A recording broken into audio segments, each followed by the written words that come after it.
penúltima. Então, na aula 16, foi feita a análise de circuitos ressonantes no regime transitório. Né? Características importantes foram discutidas. Né? A questão de o que é frequência natural, frequência de ressonância, custo de amortecimento. Agora a gente passa para fazer a análise de circuitos no regime permanente.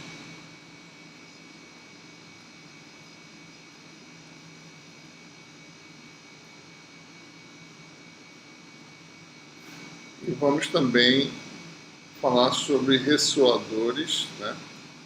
Uma vez que a gente entende o que é um circuito ressonante, suas características no regime permanente, vamos falar sobre ressoadores em linha de transmissão.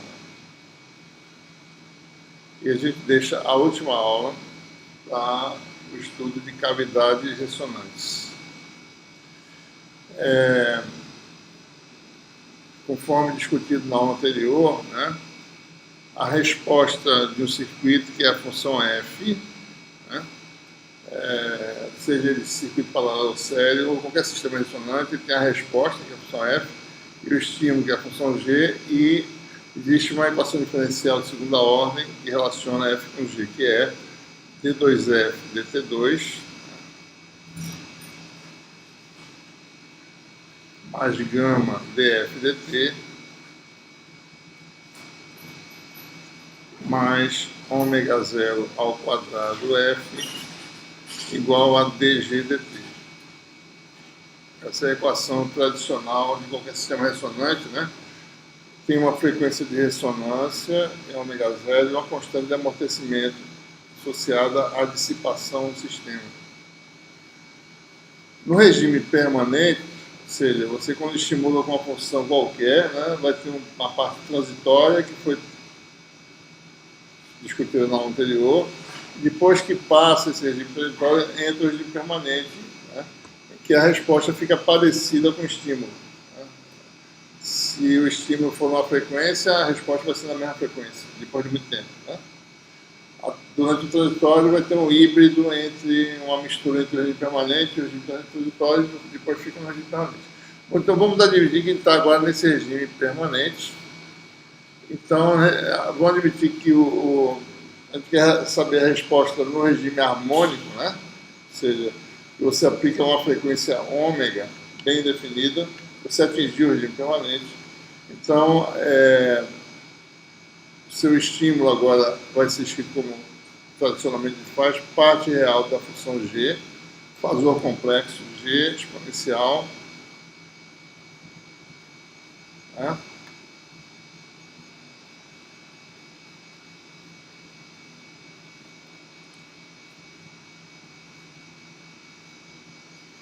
E a função resposta, parte real do fasor f exponencial de j ômega t.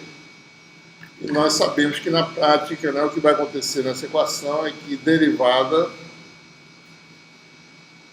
é substituída por vezes j ômega. Né? Então, assumindo que o estímulo é uma função harmônica no tempo senoidal, a fase e frequência bem definidos, a resposta também vai ser senoidal no regime permanente, você vai ter então d2 dt2 vai dar menos ômega 2, aqui vai dar j ômega, e aqui vai dar ômega zero ao quadrado, igual a j ômega g. E aí você pode manipular essa expressão, né, e definir a resposta, a função resposta, que seria esse R aqui, que é a razão entre estímulo é G e resposta é F, né? F sobre G. Isso aqui vai dar, né, você vai botar em evidência, vai dar J ômega sobre ômega zero ao quadrado menos ômega 2 mais J ômega gama. Né? Essa função é muito conhecida, a gente já estudou ela antes, né? A gente estudou, por exemplo, a interação de campo elétrico com oscilador, né? viu que a resposta tem essa forma. Então, sistemas ressonantes sempre tem essa forma tradicional, que a gente sempre se depara com ela. Certo? Por exemplo, se nós tivermos um circuito RLC paralelo, né? O F, na realidade, seria a carga Q, fasor Q, certo? E o G seria a corrente I, fasor I, certo? Né? Então, você vai ter Q sobre I, né? Lembrando que o circuito RLC paralelo, você tem isso aqui, né?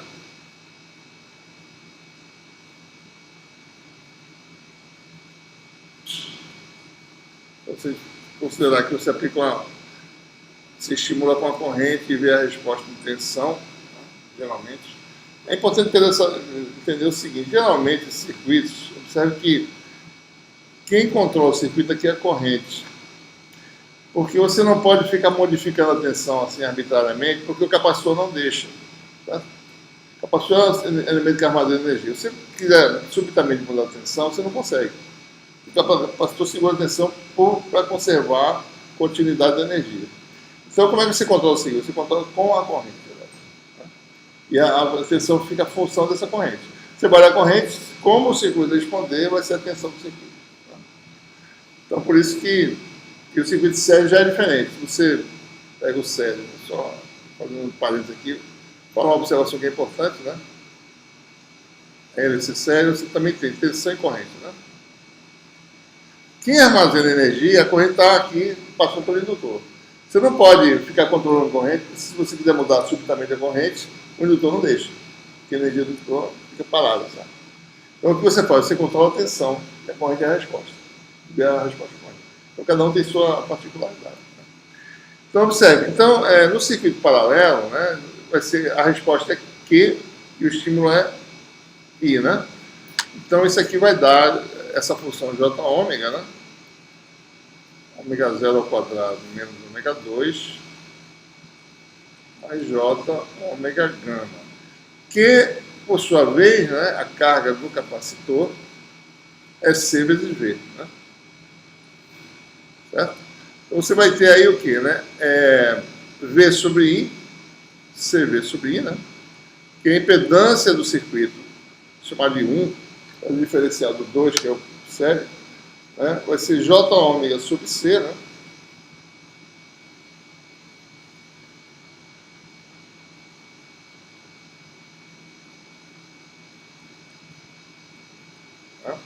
Se fosse o série, bom, se fosse circuito série, né? RLC série, né?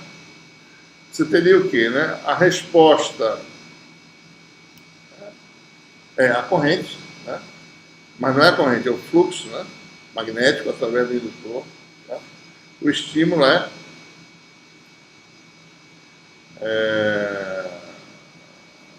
o estímulo seria a tensão, né? Tá? Estímulo é a tensão, corretamente. Tá? A resposta vai ser a corrente do fluxo. Você teria, então, resposta φ sobre V igual a J ômega, né? Mesma função. Interessante dessa metodologia que a gente usa o mesmo princípio, né? Φ é igual a LI, né? Você fica aí com isso que é a admitância de entrada. É a mesma coisa a função, a única coisa que fica é um L embaixo aqui. Mas a função, o resto é igual. Tá?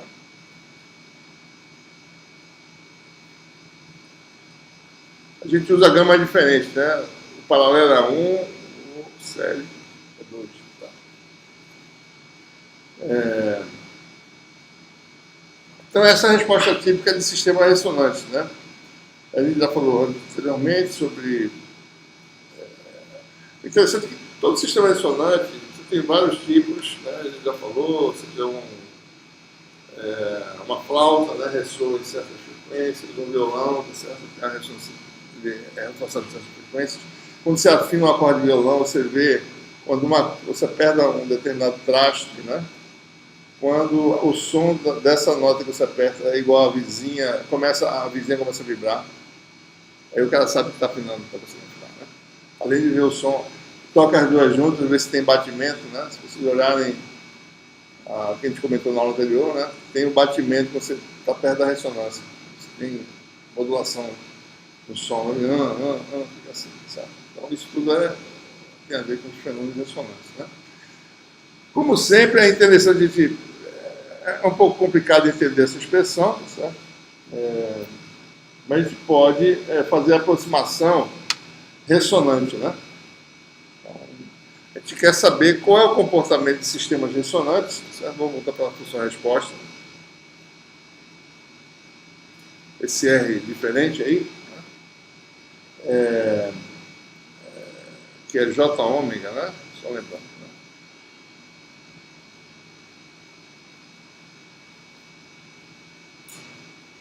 A gente quer analisar em situações interessantes na prática, quando as perdas são pequenas, ou seja, a constante de amortecimento é pequena em relação à frequência de ressonância.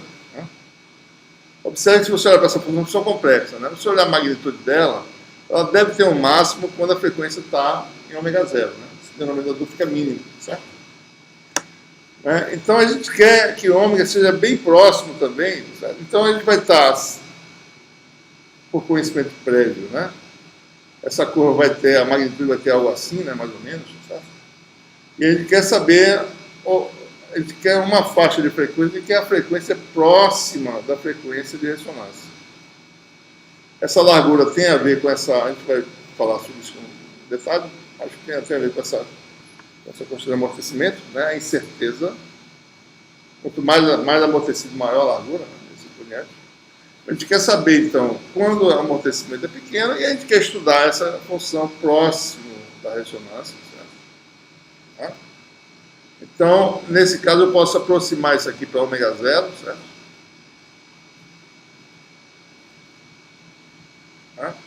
Aqui também, posso botar ômega zero, só não vou colocar...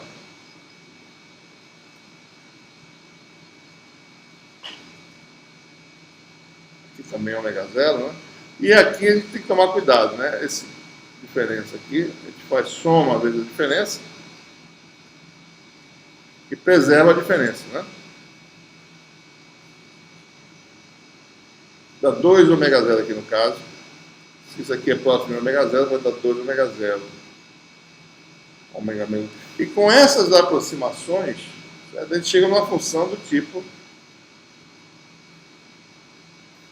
um valor no centro, na frequência ômega zero, isso aqui vai dar algo assim, 1 mais J, ômega menos ômega zero sobre gama meio, certo? Ou seja, uma vez fazendo isso aqui, né? Os ômega zeros cancelam, certo? A gente fica com o J você bota para baixo, multiplica por menos J em ambos os menos, fica mais, né? E quando você faz tudo isso, você fica com essa função em que gama meio é a metade de gama. Certo? Se a gente observar essa função, certo? Ela tem um módulo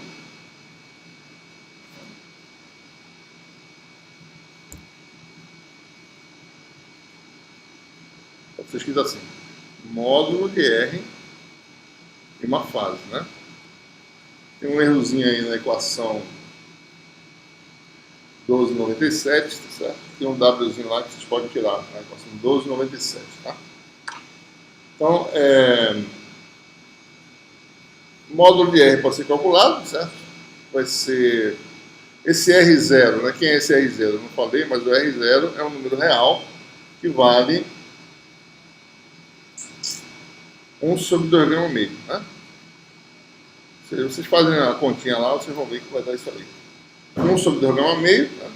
Gama meio dá metade do gama, que é a constante de amortecimento. Isso aqui é o número real. Então, esse módulo de R vale, né? Módulo dessa função, esse módulo disso é ele mesmo, então módulo de R vale R0, né? Raiz quadrada, 1 mais, isso aqui ao quadrado, né?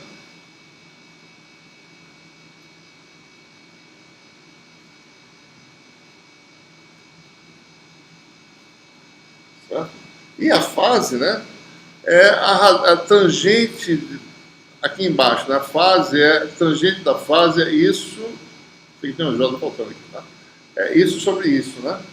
Então a fase é menos isso, certo? Fase que aparece lá no, aqui nesse fator complexo.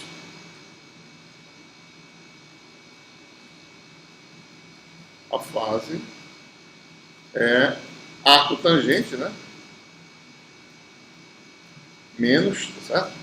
Daquela razão, ômega menos ômega zero sobre gama meio. Né? Menos isso, né? Ou se vocês quiserem, né? Tangente de φ igual a menos isso, ou mais tangente a menos 1 de ômega zero menos ômega. Né? Igual a meio. Então, vamos olhar logo para a fase, né? A fase para ômega, se você estendesse, aceitasse, a aproximação só vale para ômega perto de ômega zero. Mas se você for aceitar a aproximação para longe, mesmo no caso exato, se ômega é muito abaixo de ômega zero, né? Certo? Como isso aqui é grande, ômega zero sobre gama meio, isso aqui é mais ou menos o quê? Um número muito grande.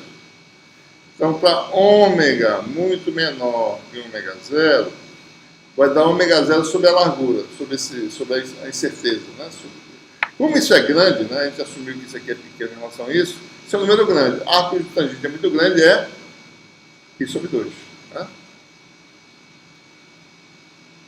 Tá? Se ômega fica muito grande, muito maior que ômega zero, né? Vai dar menos infinito, né? Arco de tangente é menos infinito, dá menos π sobre 2.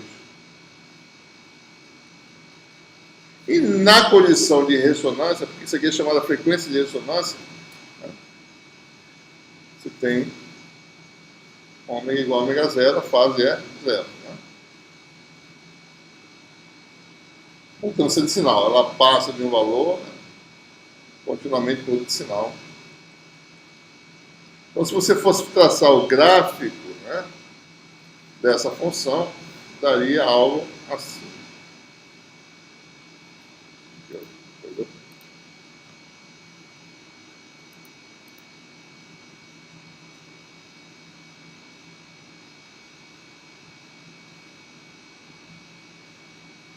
Daria algo assim. Né? Aqui é a frequência de ressonância, sabe?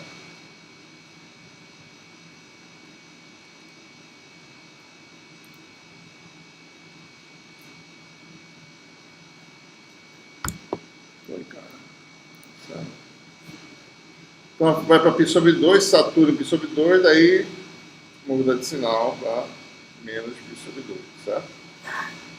Então aqui você tem π sobre 2, e aqui você tem menos π sobre 2. Essa é a função fase como função de ômega, isso aqui é a frequência ômega zero, de ressonância, tá bom?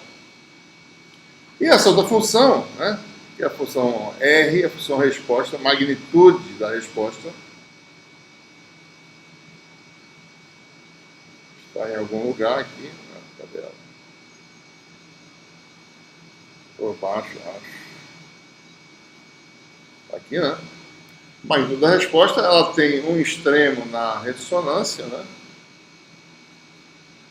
Se você fosse muito longe, se essa diferença se torna muito grande, ou para mais ou para menos, isso aqui vai para zero, né? E quando, especificamente, o valor máximo é R0, né?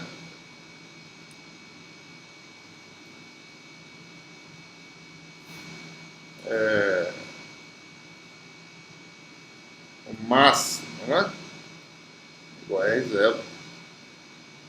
E, ou seja, para a frequência de ressonância, se você está em ômega zero, frequência é igual a ômega zero, mais ou menos gama sobre 2, tá? Isso aqui vai dar 1, certo? Então dá R0 sobre raiz de 2. Ou seja, para ômega zero, mais ou menos gama meio sobre 2, desculpa, mais ou menos gama meio, né? Que é gama sobre dano no caso, né? Então, R vale R0 sobre raiz de 2. Então, cai para 1 sobre raiz de 2 quando você vai para cada lado da faixa de frequências de gama meio, né? Tá? Então, você teria aí uma função mais ou menos desse tipo aqui, certo?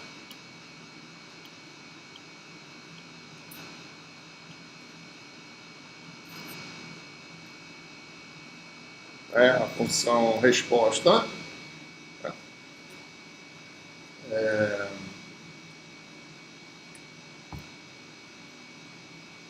Ela tem o valor máximo, tá certo? Cai para 1 sobre R de 2, o valor máximo. Se você vai gama meio para cada lado em relação à frequência de ressonância.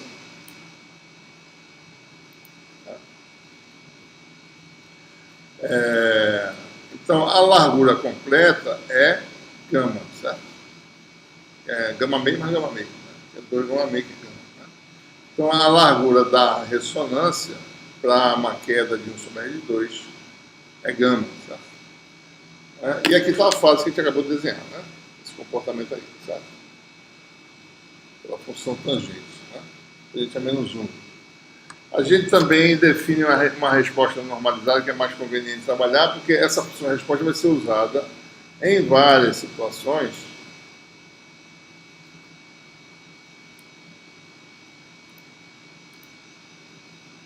Né? Se você olhar aqui, se eu dividir por R0, né?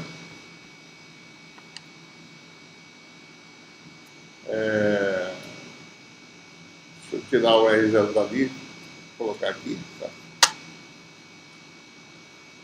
Dá um 1, né? A gente chama essa aqui a resposta normalizada, que é o que a gente está plotando lá, né? Então essa é uma função que vai ser usada em qualquer sistema ressonância, você vai poder modelar usando essa função. Mesmo que você não saiba calcular como é que é a resposta, se você souber certos parâmetros característicos do sistema ressonante, você vai modelar para uma função desse tipo aí, né? Vai ver a questão da energia já, certo? Mas observe, a função resposta normalizada tem valor máximo que é 1, sempre, né? Sempre 1, certo? E cai para 1 sobre R de 2 e você vai para cada lado gama meio, certo? Então, se você examinar, né, no circuito RLC série paralelo, simplesmente observe que... Talvez seja conveniente apagar tudo aqui. O circuito... é melhor a gente fazer aqui algumas dessas coisas. Observe que no circuito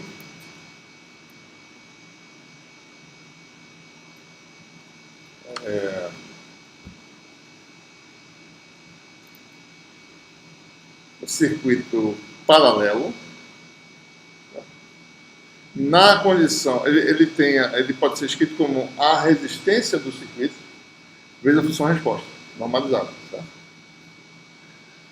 O circuito série, a admitância, pode ser escrito como a condutância do circuito série, vezes a resposta normalizada. O que acontece? A resposta normalizada em magnitude é máxima na ressonância, certo? Então quer dizer que o circuito paralelo ele tem a maior impedância, que é a resistência, né, na ressonância. Porque paralelo, né, a menor resistência, né, como é que é? A resistência equivalente é menor do que a menor da resistência, né? Certo? Então, quando você tem ressonância, você atinge a resistência máxima, né? Resistência máxima, né? Que é o que você pode máximo obter, né? Porque os outros não têm contribuição, fica só, você cancela a parte reativa, fica só a parte resistiva. Certo? Da mesma forma, no circuito série, a resposta, que é a admitância, atinge o máximo, que é a condutância máxima, certo? A condutividade máxima. Né? Bom, então, são as considerações importantes desse caso. Né? Importante observar o que é essa questão também de... Oi?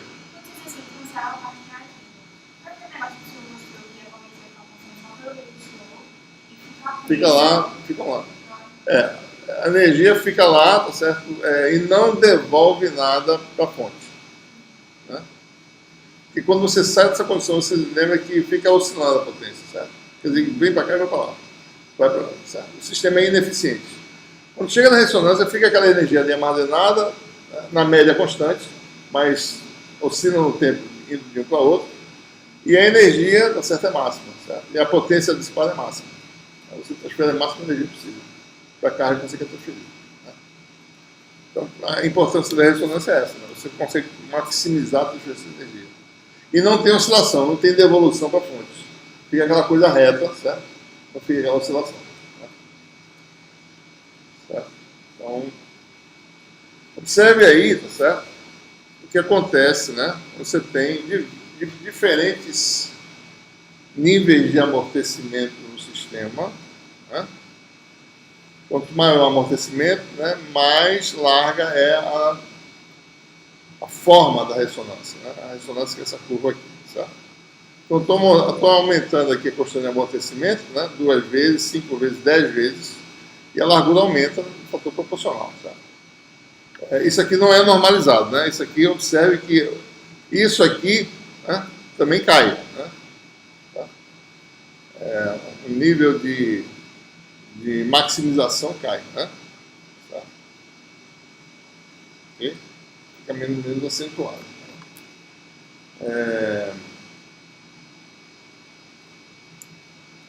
Bom, tem uma outra conexão importante que a gente quer falar, que é a conexão entre potência, energia e resposta em frequência. Né? Tá? Ou seja, a gente já falou isso em ressonância no regime transitório, mas vamos reexaminar no regime permanente. Né? Vamos olhar a questão da ressonância em termos de energia, novamente. Vamos ficar batendo nessa tecla, porque é bom a gente reforçar esses conceitos. Né? É bom a gente repetir e falar. Então, a potência de entrada no sistema qualquer, né, que tem dissipação,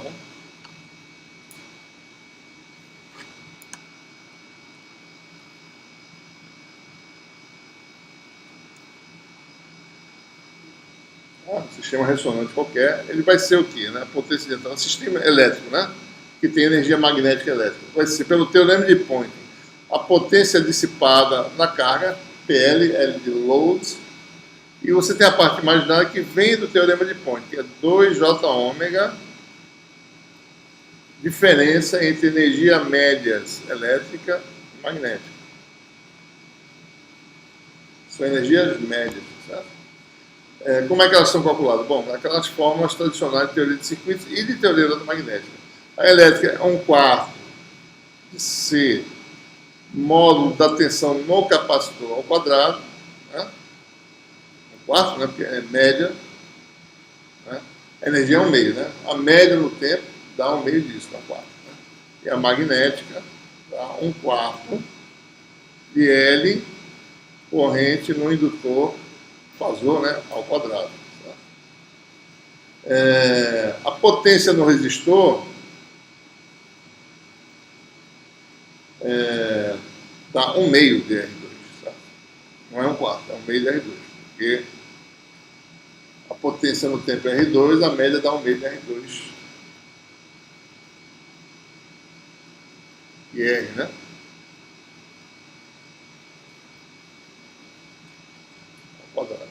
Certo?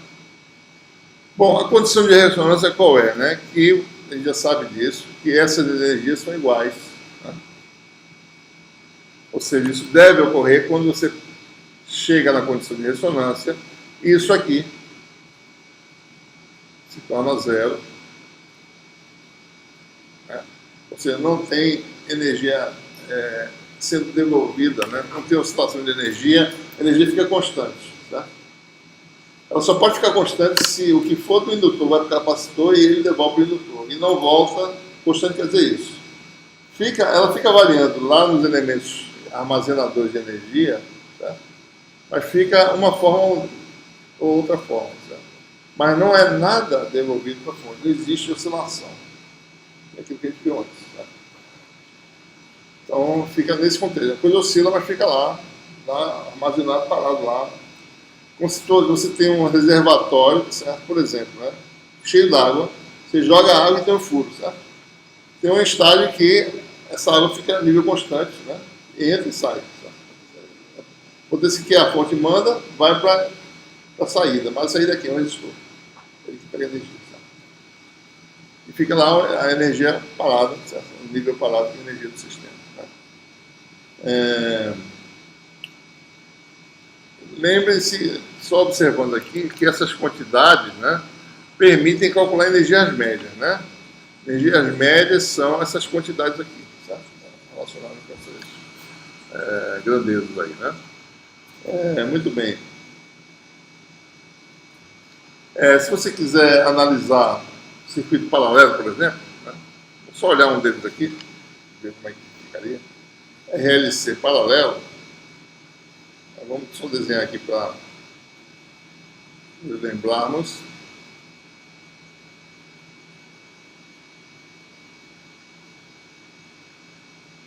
Tensão, vazor, né? Corrente I. Porque tem corrente em locais diferentes aqui, né? A corrente no indutor, né? IL, né? A tensão no capacitor é a própria tensão do circuito, V, e a corrente no indutor é IL, né? Que tem a ver com a relação de circuito, né? V sobre J ômega L. Né? Então, V é aumento para todo mundo aqui, tá certo? Então, a energia magnética pode ser posta, né, em termos da tensão, certo? 1/4 de L, isso aqui ao quadrado, né? Vai dar módulo de V2 sobre ômega 2, que tem L2 e o L em cima, ali embaixo, certo? Então, se você olha a energia elétrica, né? 1/4 de C módulo de V ao quadrado. Né? Então, igualando essas duas quantidades, isso só vai ocorrer quando ômega for igual a ômega zero, né? A gente iguala as duas, V2 cancela, então você vai estar 1 sobre ômega zero ao quadrado L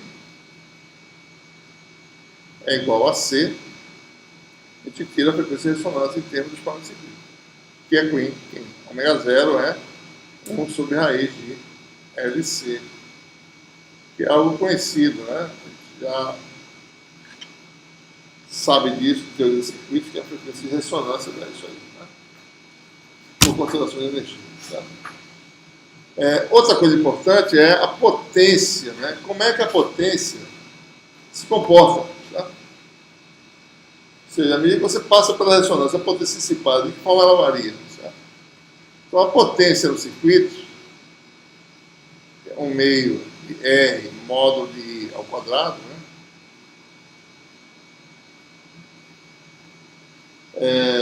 Ou, se você quiser, né, módulo de V ao quadrado, que é a tensão no circuito paralelo, né, sobre 2R. Né? Nós sabemos que a resposta do circuito, que é a tensão sobre a corrente, certo?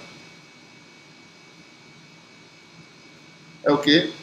É a resistência vezes a função resposta. Certo? Vezes a função resposta normalizada, né? Certo?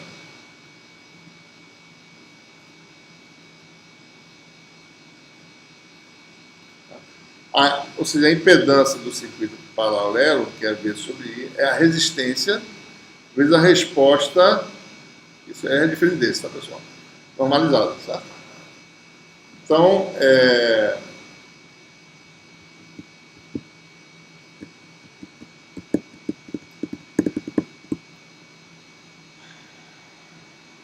então, módulo de V ao quadrado, né, é igual a... deixa eu ver só uma coisa rápido.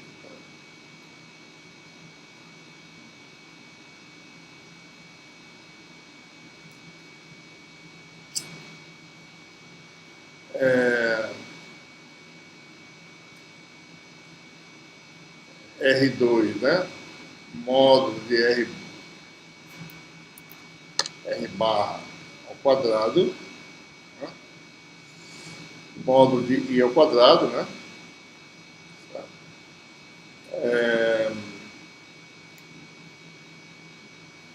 Então, isso aqui vai dar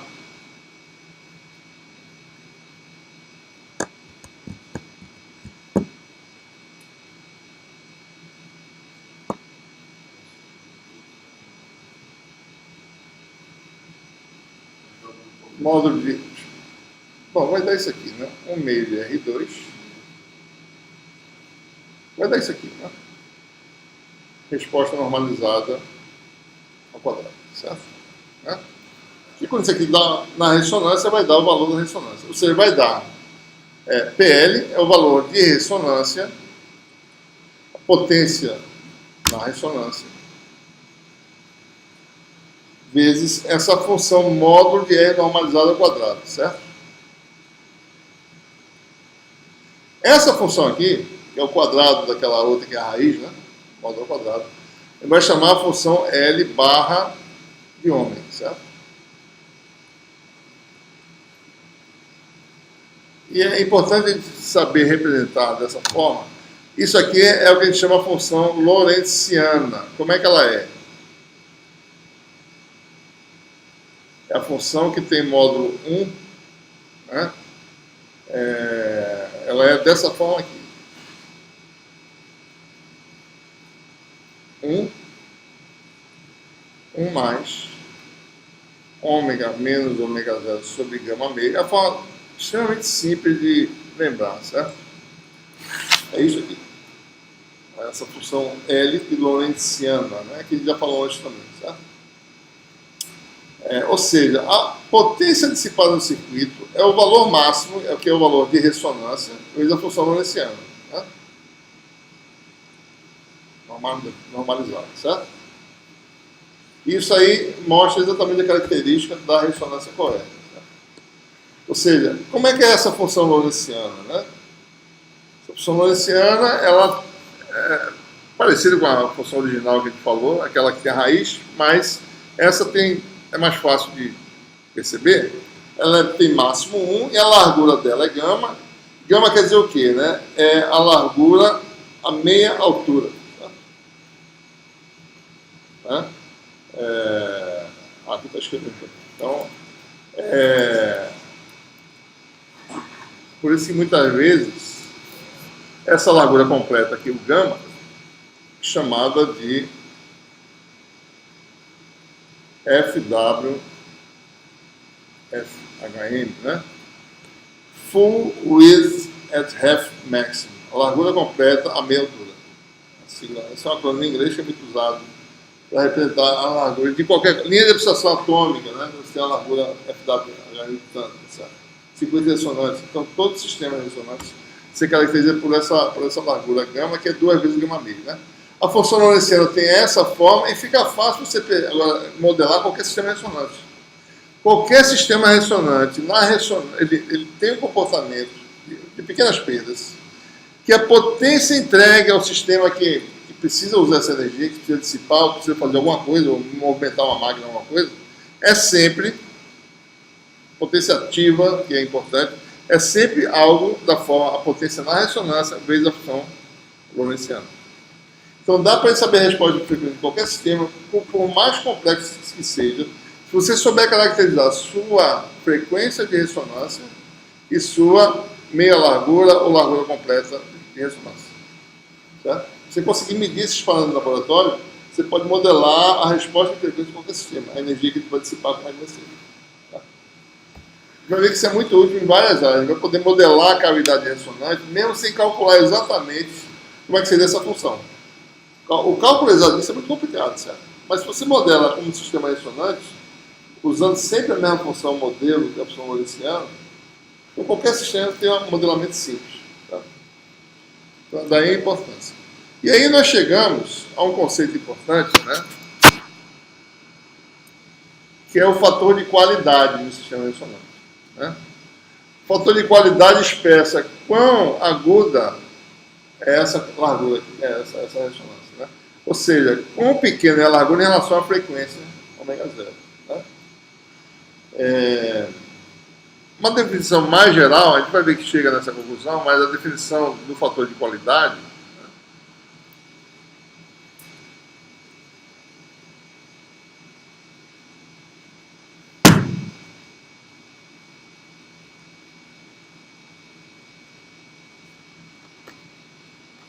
ele mede a razão entre a taxa de variação não, mais ou menos, a taxa de variação da energia armazenada no circuito, ou seja, na ressonância, né?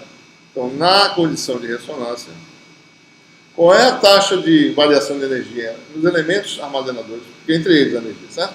Mas varia no tempo, né? Tem uma variação no tempo que está lá, a soma da constante, né? Mas isso varia no tempo, do capacitor varia no tempo, com a frequência. Então, isso aqui simplesmente é a taxa, essa taxa seria a frequência vezes a energia armazenada, certo? Então, isso aqui tem uma potência, né? Joules por segundo, certo? Watts, dividido pela potência armazenada, dividido pela potência dissipada, né? No sistema, na ressonância. É um número adimensional, né? Potência dividido por potência. Certo? Quanto maior isso aqui, maior a qualidade do sistema. Ele armazena mais, ou seja, você consegue atingir uma amplitude de resposta que a energia fica muito alta. Certo? Então, quanto maior a energia em relação à potência dissipada, maior a qualidade. Então, isso aqui é o que a gente define, né, como sendo o fator Q do circuito ressonante. W0 é a energia total do sistema, que seria, no caso elétrico, a energia média elétrica mais a energia média magnética na ressonância, né? Que dá 2 vezes uma delas, né? 2W0 ou 2WM0. Certo? Se a gente calcular as coisas, né? Acabei de mostrar quem é a potência em função de tensão, né? Ou corrente. Quem é a energia armazenada eletromagnética, a gente acabou de fazer isso. Se a gente for calcular isso aqui, vai dar ômega 0 sobre gama. O fator de qualidade é a razão entre a frequência de ressonância e a largura da ressonância. Quanto mais agudo, mais fina a ressonância, relativamente à ressonância, maior a qualidade. Um filtro de alta qualidade, né? Um filtro que tem a banda passante estreita. A largura estreita em relação à frequência de ressonância. Esse é um conceito que independe do sistema, tá certo? Qualquer sistema de ressonância, você vai lá buscar, bom, qual é a frequência de ressonância do sistema? É essa. Qual é a constante de amortecimento do sistema? É essa. Essa razão vai dar para a qualidade. Qualquer sistema, certo? Interessante também observar, né, que quando você tem um circuito ressonante, né, você pode querer acoplá-lo a uma outra carga, certo?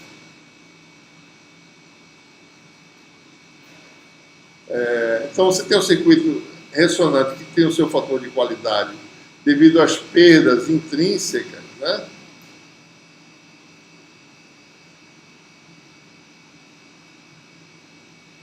Você quer, às vezes, o circuito minimizar as perdas, fazer de alta qualidade, minimizar a dissipação interna dele, né? Mas você acopla o circuito ressonante a um circuito externo. Então, devido às perdas intrínsecas, você tem a dissipação, digamos, PI, certo? Quando você acopla a uma carga externa, por exemplo, um resistor externo que você quer alimentá-lo, você vai ter uma potência adicional, né?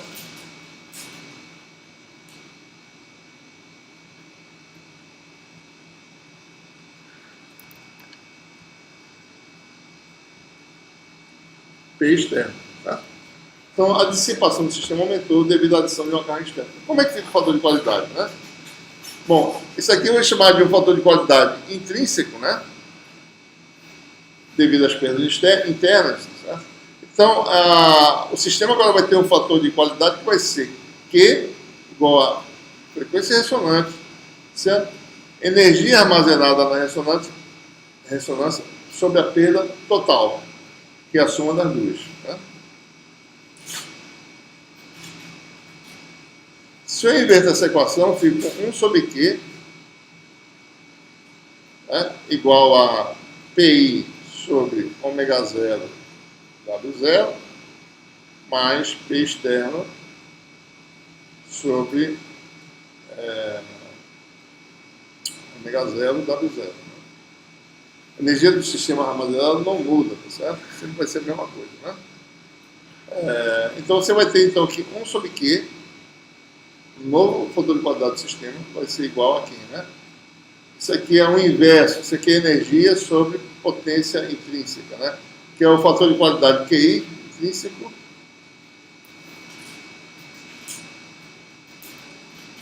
mas isso aqui seria o fator de qualidade se só existisse a carga do sistema adicional, do sistema externo, chamado de Q externo. Certo? Então o fator de qualidade fica modificado de acordo com essa relação. Né? Como se fosse o paralelo de sistemas resistivos. Né? Ou seja, o fator de qualidade vai ficar menor do que o menor deles. Né? Então você vai piorar o fator de qualidade do sistema pela adição de uma carga externa, certo? Então, são considerações importantes de sistemas ressonantes, né? Bom, só elucidando um pouco mais a questão do fator de qualidade, né? O fator de qualidade é frequência sobre a largura completa, né? Da ressonância, certo? Se você tem um sistema ressonante, tá certo? Desliga ele, né? Ele está em ressonância. Desliga, né? Tira o estímulo. Tá? O que acontece? A energia armazenada vai começar a cair. Com que constante? Com a constante de amortecimento. Tá? Então, a energia, depois que você desliga, vai ser a energia inicial, exponencial de menos gama, P. Tá? Ora, quem é gama, né? Gama pode ser calculado daqui, sabe? Então, vai ser W, ser a energia inicial menos ômega 0 T sobre T. Tá? Então, quanto maior o fator de qualidade, né, pode pensar assim, né, mais demorada vai ser a dissipação dessa energia através do elemento dissipador. Então, você tem mais ciclos de oscilações vão ocorrer, tá? No sistema, né? Vai ter muitas oscilações até ele realmente se extinguir completamente. Muito bem.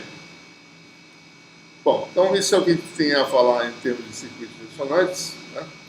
Vamos agora ver como é que, ou seja, em baixas frequências tem circuitos de elementos localizados. Né? Esse aumento da frequência começa a usar dentro da transmissão. Se você prossegue, você vai para linha de onda. Né? Então, quando você tem linhas de transmissão terminadas, ou em curtos circuitos, ou em circuitos abertos, você pode formar ressoador. Vamos ver como é que esses ressoadores se comportam. Certo? Para isso, ele vai ter que voltar um pouquinho a análise para a linha de transmissão com perdas. Tá? Então, vamos falar sobre isso.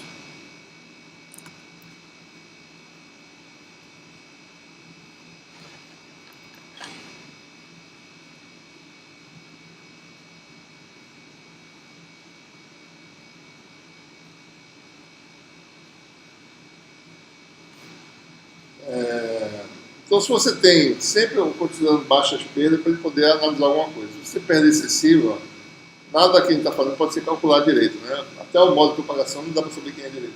Tem que calcular exatamente, né, a solução dos problemas dentro do condutor e fora. Né?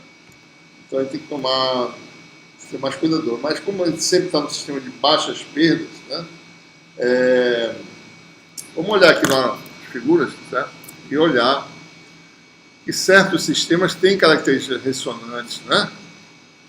Por exemplo, vamos olhar para essa linha em curto.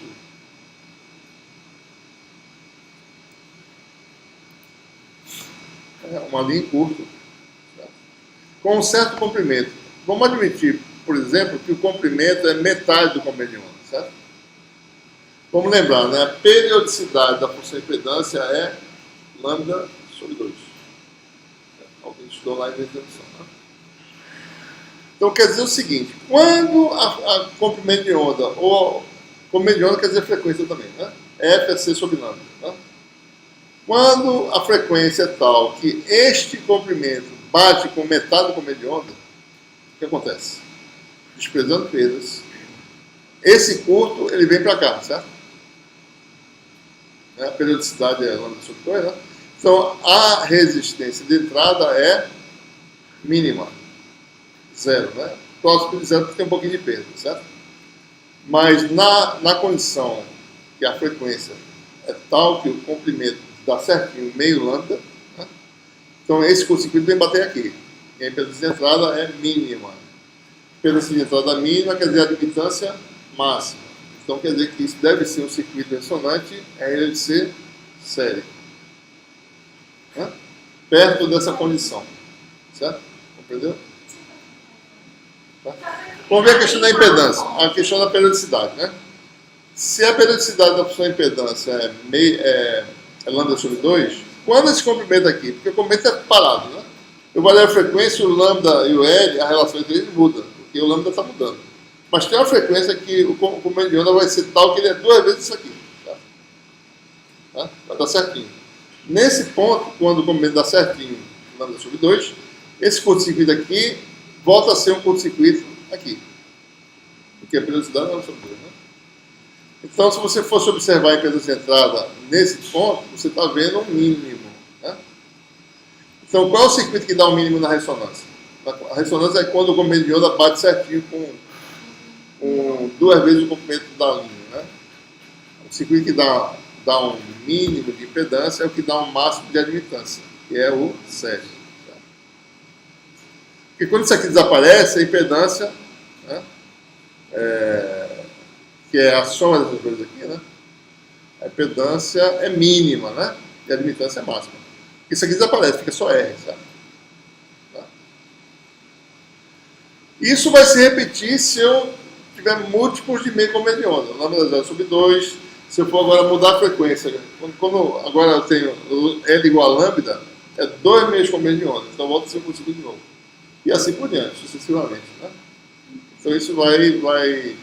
Então, uma linha de transmissão ela é um circuito de várias ressonâncias, ora série, ora paralela, certo? Eu não falei paralelo ainda, mas só para parar aqui por enquanto no série, né?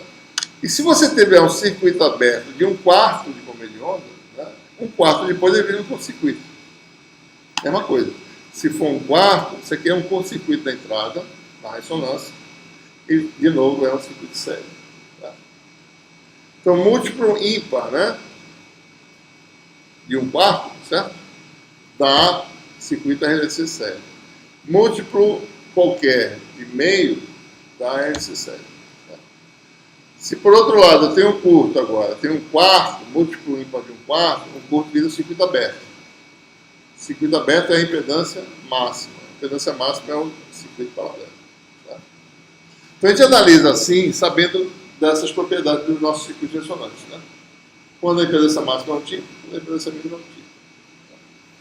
E da mesma forma, quando eu tenho um múltiplo inteiro de lambda sobre 2, o aberto é o próprio aberto aqui, ele volta a ser um circuito paralelo. Então observe que se você pega a frequência e varre arbitrariamente, você vai passar por várias ressonâncias, vai ter várias ressonâncias. Né? Impedância máxima, impedância máxima, impedância máxima. Estão em locais diferentes no espectro. Isso. Você vai ter lugar que a impedância é máxima e lugar que a admitância é máxima. Você vai ter características distintas. Né? Só para não bater, vai ser uma fonte com a definição bem grande. Aí dentro dela vai ter momentos que eu vou ter a função de impedância máxima. Então, se for muito grande, se for muito grande, você tem a linha de transmissão, considera o final dessa linha de transmissão um pedaço lá que tem essa característica. Certo? Porque quando é muito grande, qualquer modificaçãozinha de frequência, ele fica mudando de uma coisa para outra. Tá? Então o comprimento da linha de transmissão é exatamente esse daí. É isso aí. Você entrega através de outro sistema, você faz um sistemazinho dedicado, certo? Entrega a ele a energia e acopla de alguma forma a energia a ele. Tem uma forma de acoplar. Certo? Pode ser um buraquinho, tá certo? Está fechado dos dois lados, você faz um buraquinho e joga energia. Naquela frequência a energia entra, digamos assim. Se sai daquela frequência. O sistema é só assim, a gente vai mostrar aí no caso de cavidade, fica mais fácil de entender. Você tem uma caixa fechada metálica e um buraquinho, certo? Você joga energia via guia de onda dessa caixa metálica, essa energia toda é rejeitada. Quando chega perto da ressonância, entra tudo, certo? Ela chupa toda a energia. E essa energia que entra é dissipada nas paredes. Então fica entrando energia, a energia fica armazenada, fica fluindo potência e sendo dissipada nas paredes da estrutura. Ou no sistema dissipatório que tiver. Então funciona mais ou menos assim. Mas é importante isso. Agora, como chegar, né? A mostrar que isso, a gente vai fazer não vai fazer detalhadamente, porque é muito laborioso, tá certo? Mas a gente pode mostrar, né, que vai extrair algumas características importantes e vai pular algumas etapas para mostrar que vai dar a resposta de frequência daquela função lorentziana ou aquela função resposta de um circuito de exercício. Né? Eu poderia, por exemplo, pular toda a análise e só considerar quanto é que é a perda num sistema desse, quanto é que é a energia armazenada, e calcularia aí frequência de ressonância baseada nesse conceito aqui, constante de amortecimento baseado nesse conceito, aí já teria minha lorentziana. Eu sei que ia dar uma lorentziana. Podia fazer assim. Só fazendo cálculo de energia, certo? Sem fazer nada que a gente vai fazer aqui. Mas eu vou só mostrar o roteiro dos dois jeitos, como é que seria. Bom, vamos analisar. Deixa eu ver qual é aqui. Vamos analisar esse circuito aqui. Né? Um curto-circuito, certo? De comprimento, meio comprimento de onda. Né? A gente tem que, para poder fazer a análise completa, tem que levar em consideração as perdas do sistema. Certo? A gente não estudou linha de transmissão com perda, estudou mais ou menos, mas algumas equações básicas a gente colocou lá. Tá? Então aqui está Z igual a zero, Z igual a menos zero, e tem as ondas de corrente de tensão que são conhecidas. Né? A única diferença que aparece é que, olhando aqui, a onda que se propaga no sentido mais Z, né?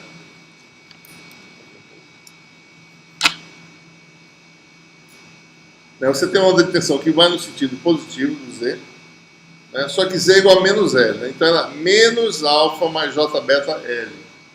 Né? Menos alfa mais J beta, o argumento seria menos alfa exponencial menos alfa mais J beta Z. Só que Z é menos zero, fica um mais lá. Tá? Esse alfa aqui é a atenuação, né? Um livro com peso tem a atenuação, que aparece um exponencial real, menos alfa Z, e uma oscilação, que é a constante de fase. Né? Tá? Então você vai ter a onda que vai e a que volta. Né? E a corrente é esse tipo de onda de corrente que a gente já viu na transmissão. Esse fator aqui, né? A gente fez essa análise já lá, né? Está embaixo.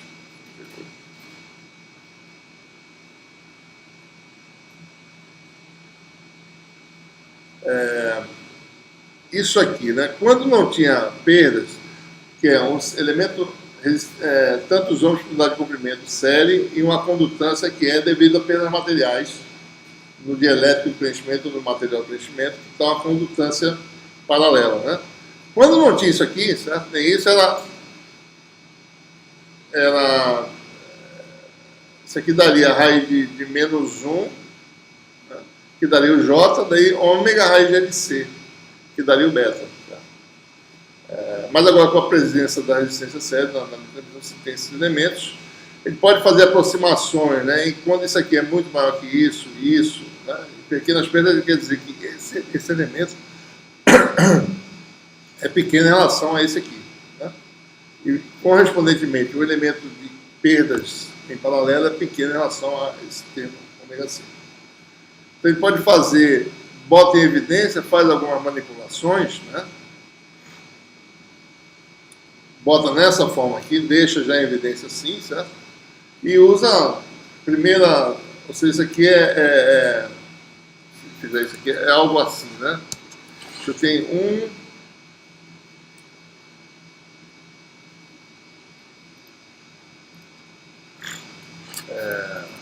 só rapidão de fazer aqui, 1 menos JRL, né?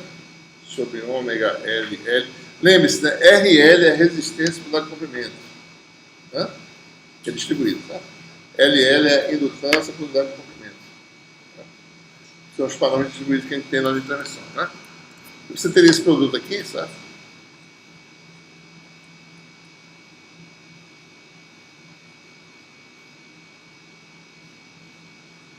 Raiz quadrada, você pode fazer isso aqui, 1 meio, 1 meio.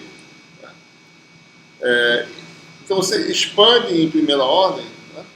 E despreza o termo de segunda ordem. Se você expande em primeira ordem, vai dar 1 mais metade disso. Esse aqui vai dar 1 mais metade disso. E se você fazer o produto dos dois, vai dar 1 mais o termo que é linear, que é 1 vezes isso, certo? Mais o termo que é linear, que é 1 vezes isso, tem um termo quadrático, despreza. Então, quando eu fizer essas continhas, né? Ou seja, a aproximação é raiz de 1 mais epsilon, né? Aproximadamente 1 mais metade de epsilon, né? O meu termo de segundo termo, quando fizer isso, desprezando os termos de segunda ordem, você vai ficar aí com algo desse tipo aqui, equação 1240, certo? Equação aqui. Né? E aí dá para você perceber bem, né? Esse J vezes 1, ômega raiz de LC. Deixa eu pegar aqui minhas ferramentas. A segunda eu posso anotar. Bom, aquela segunda tirar a segurança dele.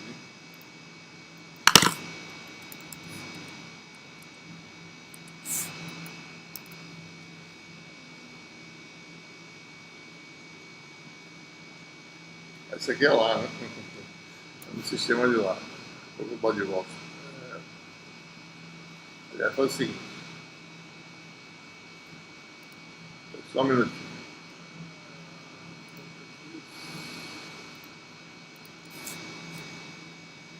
Vou botar de volta, né?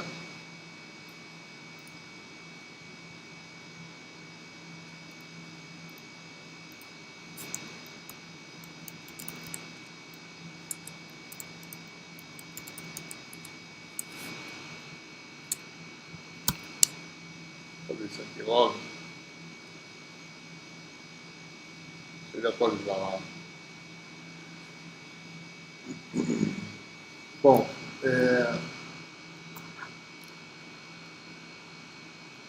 o beta fica ômega raiz de LC, tá? Que é o que ele já sabia, valores distribuídos, tá? E alfa, né? J com menos J dá mais 1, né? Alfa fica com esse termo restante aqui. Ômega cancela, né? Então o alfa fica com a contribuição de dois termos, né? Um que é devido à perda de condução do condutor, que é a série, e a paralela, que é devido às perdas de materiais. Né? Então por isso que está separado em duas partes aqui. Alfa igual a alfa M mais alfa P. Né? Certo? Materiais, aliás, metal, alfa M, né? E perdas devido a vazamento no material, né? Então dá o primeiro termo, RL sobre 2, porque quando combina as coisas aqui, você aparece pelas características, raiz de L sobre C, né? Então aparece RL sobre 2 ZC e o outro são expressões simples, né? Admitância característica vezes a condutância, né? Ou seja, a impedância característica é aproximadamente, né? Rigorosamente é complexa, porque tem perdas, mas aproximadamente pequenas perdas, aproximadamente a impedância característica famosa em relação a raiz de L sobre C. Né? Bom, se você quer fazer ressoadores de alta qualidade, você tem que eliminar perdas materiais no material de preenchimento. Como a gente faz isso? Você tira o material de preenchimento, deixa vazio. Tá? Então você vai ter um ressoador com maior fator de qualidade, porque você vai eliminar esse canal de perdas aqui. Tá? Então vamos admitir essa hipótese, né? Então, a perda no sistema vai ser exclusivamente devido à perda de condução apenas. E aí a gente pode fazer alguns cálculos, né? Para algumas situações, tá certo? E levando em conta que na linha de transmissão, tá certo? Curto-circuitada, né? Se você faz Z igual a zero, tá certo?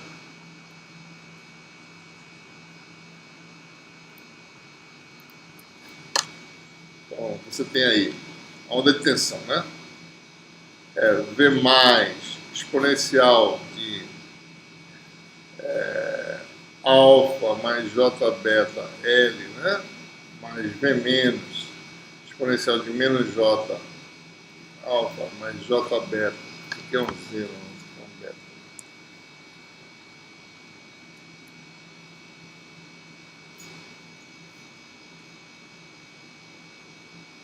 Então, se você faz em cima da carga, em cima do curto lá, em L igual a zero, né? Isso aqui é Z igual a menos zero. Em Z igual a zero, Z igual a zero, V igual a V mais V menos, que é a tensão no curto, que é zero. Né? Ou seja, a gente sabe que V menos sobre V mais igual a menos 1, que é o coeficiente de reflexão na carga, né?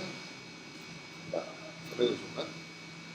Então, se você joga isso, essa condição, e calcula, o que a gente quer calcular? A gente quer mostrar, vamos lembrar o que a gente está querendo fazer aqui. Eu quero mostrar que ali em curto, de meio comprimento de onda, quando a frequência é tal que isso aqui dá meio comprimento de onda, o zero é porque naquela frequência específica, né, isso aqui vai ser equivalente à impedância mínima, né? A impedância mínima quem é? É paralelo, né?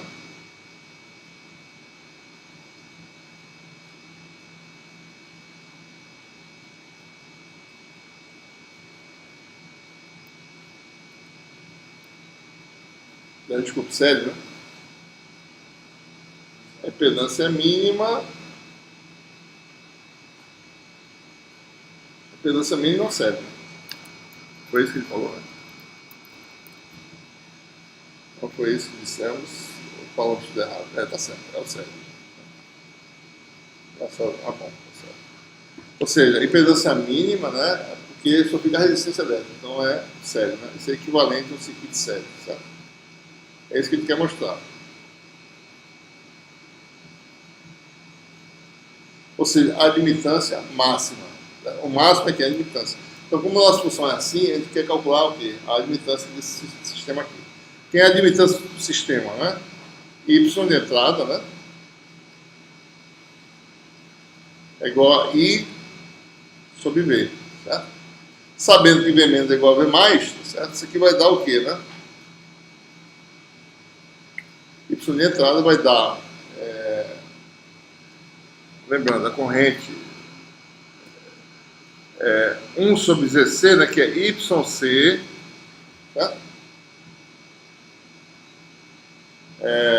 V mais, bota em evidência, tá certo? E vai cancelar com V mais de baixo, vai ficar exponencial de alfa mais J beta L. Aqui era menos, né? Mas só que o V menos é menos V mais, aqui vai dar mais, tá certo? Exponencial de menos alfa.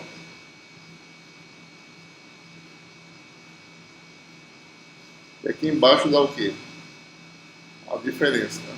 Exponencial de alfa mais J beta L menos, que é a tensão, né? A tensão é menos, corrente é mais. Eu botei aqui V menos menos V mais e os V mais cancelados já, certo?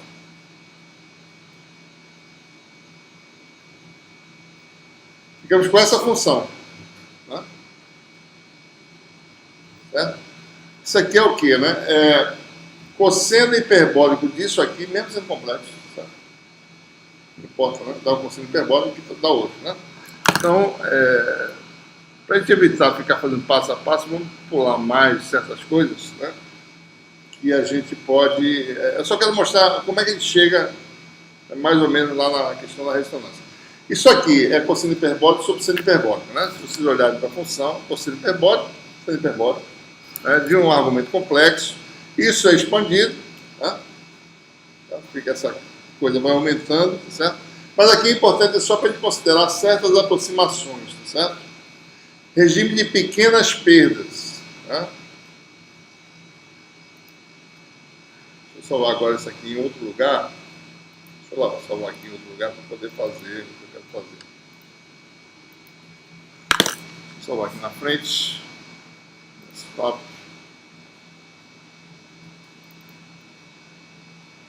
Acho que já estava.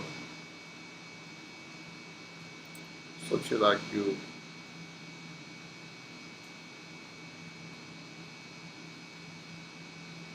Já dá problema.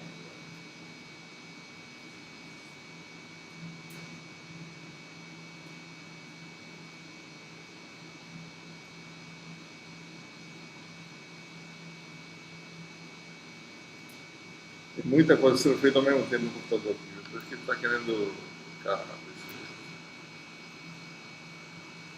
Deixa eu matar isso aqui.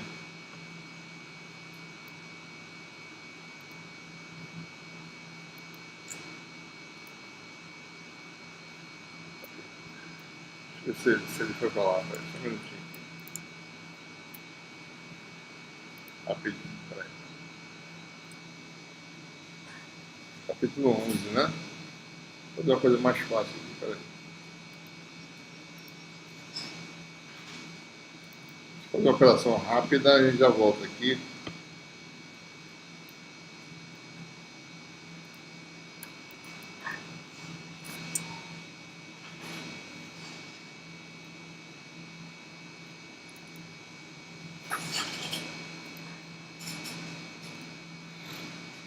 Só posso tirar isso aqui para poder rabiscar aqui, tá? Quero fazer aqui. Ó.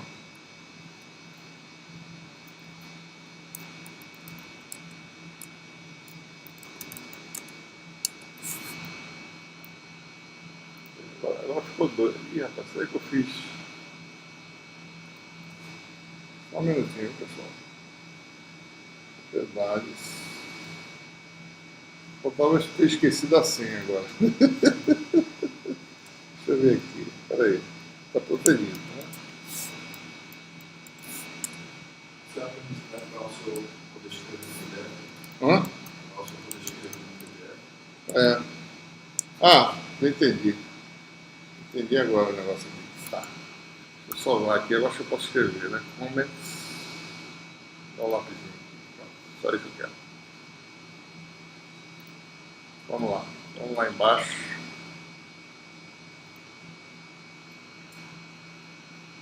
Vamos aqui, né? Só quero fazer aqui, ser um pouquinho mais rápido nessa parte. É aqui que nós estamos, tá certo? Então, observe, no regime de pequenas perdas, né?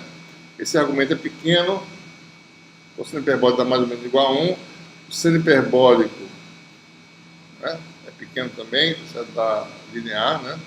Porque a gente só vai poder ver alguma coisa parecida com a lorentziana fazendo isso, né? Fazendo essas aproximações. Então você vai ficar aqui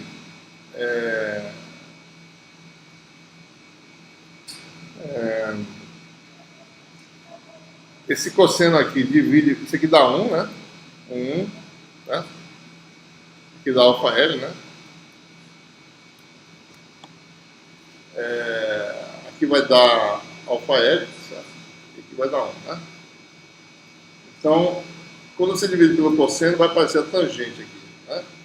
1 mais J alfa tangente, que é esse termo aqui.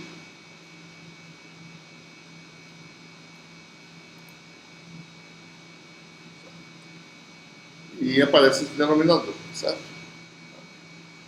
Bom, além disso, tem outras considerações que tem que fazer. Por exemplo, quem é o beta L, né? Isso é a fase, certo? Ele está em torno da ressonância. Na ressonância, isso aqui dá exatamente π. Porque beta 0 é lambda 2π sobre lambda 0, L é lambda sobre 2, né? 2π sobre... Esse negócio atrapalha às vezes, ajuda e atrapalha. Vou tirar de novo.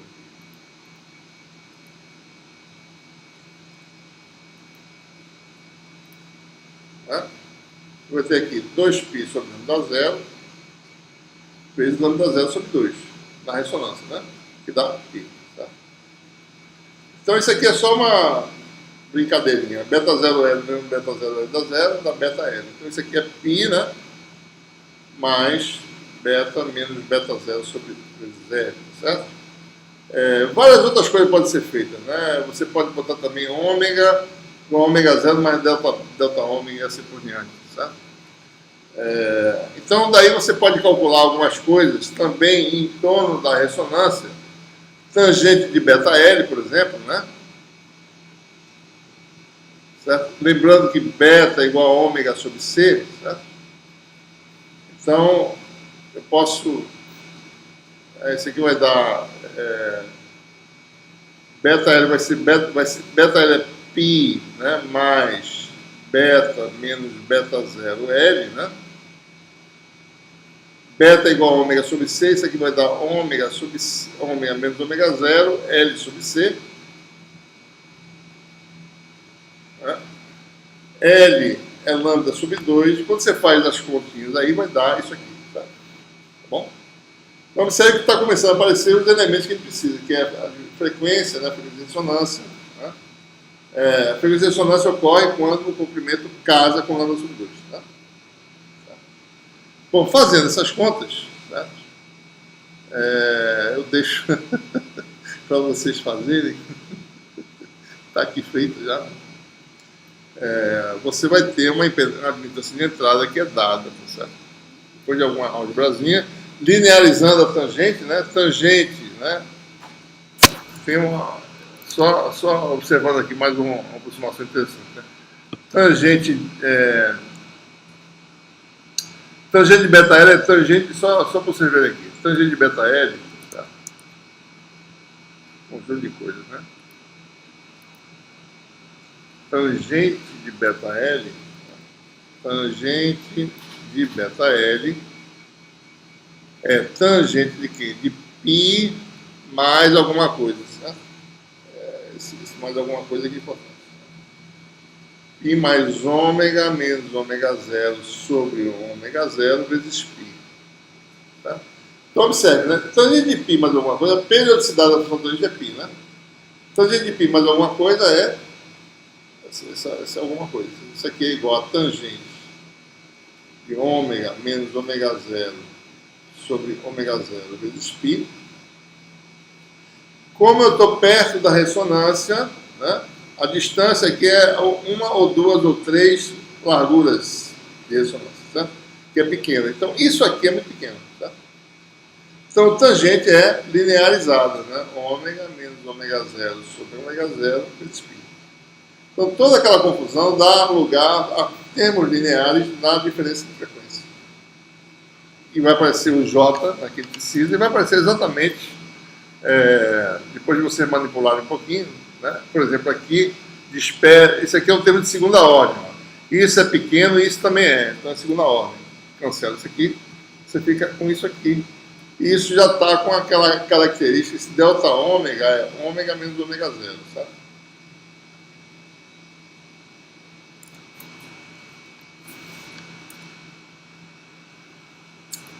Opa! Doidou, foi? Teve uma coisa aqui. O delta ômega, né? Ele mudou para outra coisa, eu acho. Ele mudou para outra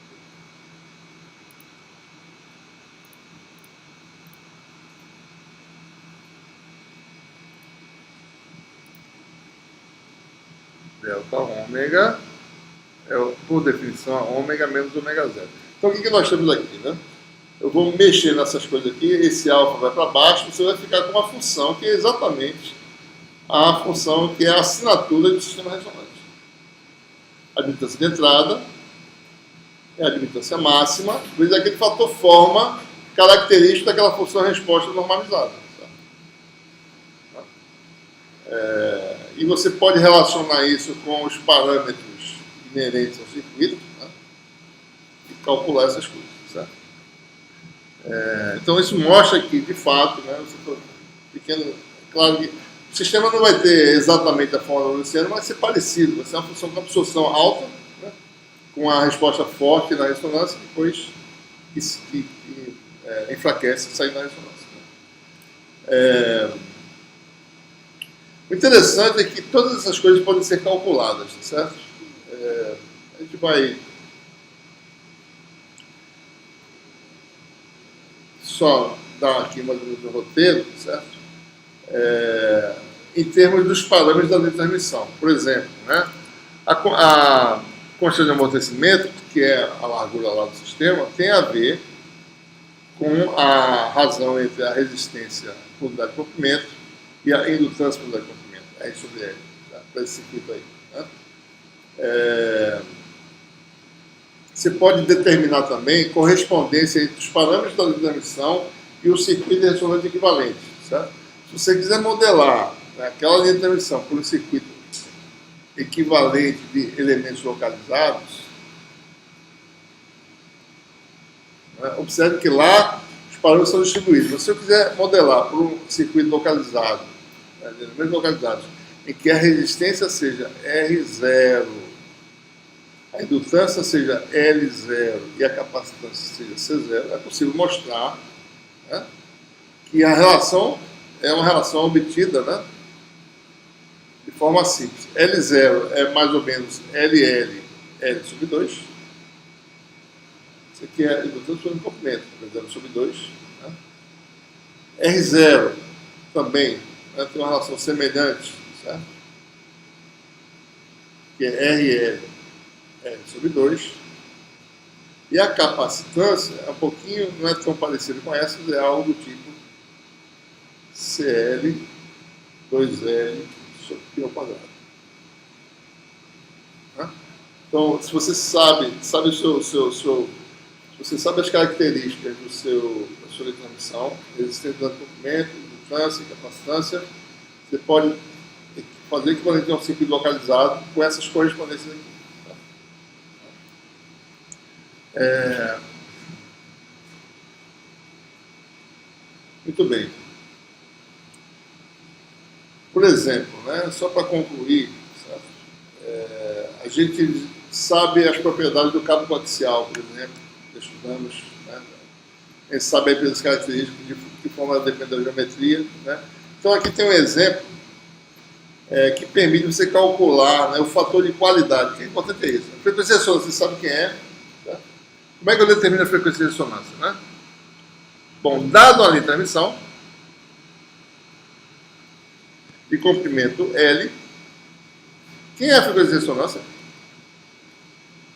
Bom, se ele é um circuito RLC série, né, com o menor comprimento possível, né, é porque L vale lambda 0 sobre 2, certo? Okay? Bom, lambda 0 é C sobre a frequência, né, C sobre 2 F0. E ômega 0 é 2π F0, né? C sobre 2π, 2 vezes 2π, aliás, desculpa, F0 é ômega 0 sobre 2π. Então, o que é a frequência de ressonância? Para meio com meio de onda, é ômega 0, 2π, C sobre 2L. Dado L, com isso a frequência de ressonância. Quem é a frequência em ciclos por segundo? É C sobre 2L. Tá? Dado L, 1 centímetro, você qual é a frequência de ressonância? C sobre 2 centímetros. Você calcula em F, em kHz, em gigahertz, etc. Certo? Bom, então quando você tem um cabo coaxial, eu sei qual é a frequência de ressonância, o que eu preciso saber é a fator de qualidade. Porque, veja, eu preciso de dois parâmetros apenas do sistema ressonante. Frequência de ressonância, que depende do comprimento, essencialmente, e o fator de qualidade, que me dá quem? Me dá a largura da ressonância. Tá? Então, se eu sei o fator de qualidade, né, posso calcular o fator de qualidade, e a frequência de ressonância tem completamente especificado no meu sistema. Né? Então, eu posso calcular calculando energias, né, calculando de várias formas. Eu não vou fazer esse exemplo, mas só vou mostrar o resultado, certo? Que é importante. Né? Para o cabo coaxial,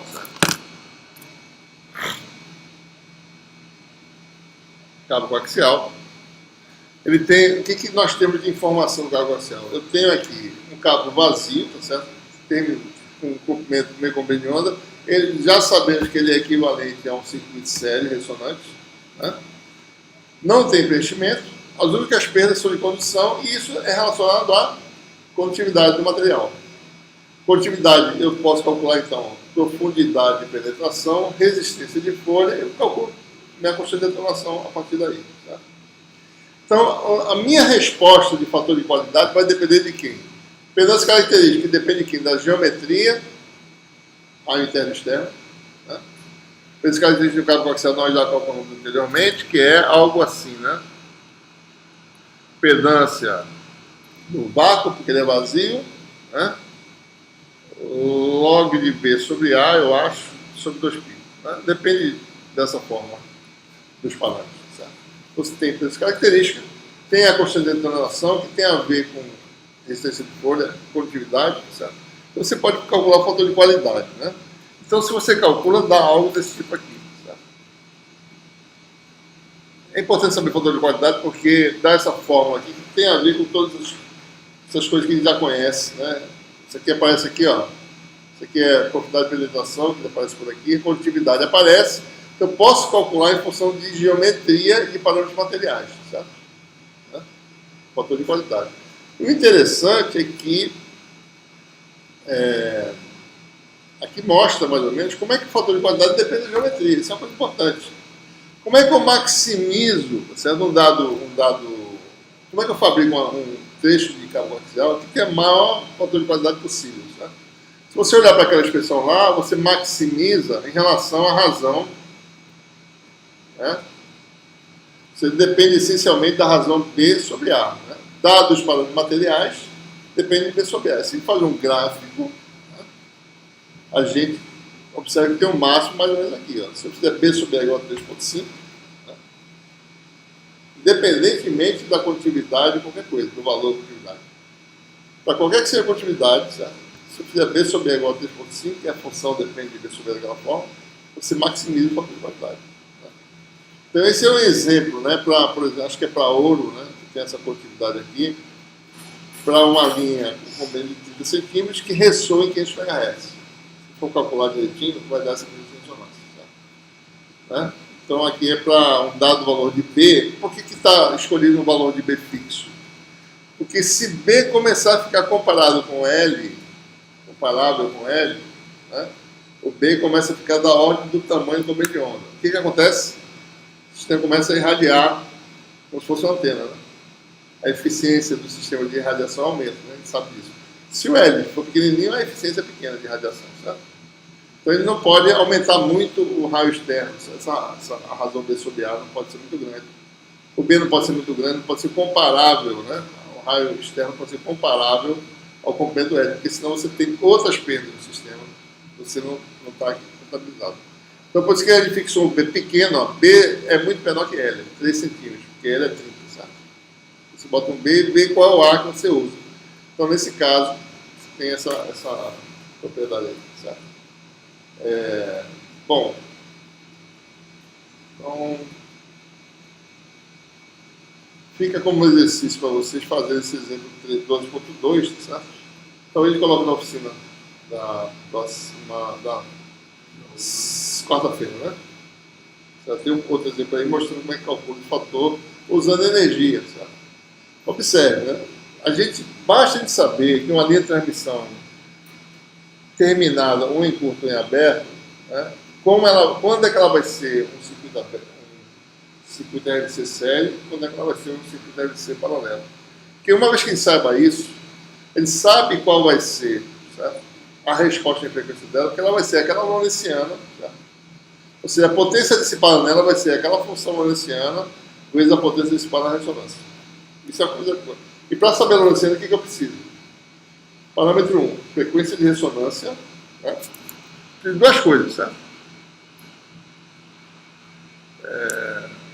Isso é uma coisa que você pode medir, né? No laboratório. Você mede a resposta em frequência do sistema, você mede essa função lorentziana, você vai ter, essencialmente, você mede a frequência de ressonância e mede a largura da curva. Então você tem um fator de qualidade, certo? A gente vai ver na próxima aula quão importante esse fator de qualidade para determinar a capacidade de transferência de energia do sistema, né? Vai ver mais isso aí, certo? Mas basta eu saber dois desses parâmetros, o ômega 0 e Q, certo? Se eu sei Q e gama, eu tenho ômega 0. Se eu sei ômega 0 e Q, eu tenho gama, certo? Basta dois. Então você sabe a sua função lorentziana completamente. Sabendo a função lorentziana, você sabe a resposta frequente de qualquer sistema ressonante. Não tem muito assim, mistério. É sempre modelado dessa forma. Tá? Acho que a gente para aqui, né? Tá bom? Na outra aula, na próxima aula, a gente vai falar sobre a parte final, que é ressoadores de cavidades. Certo?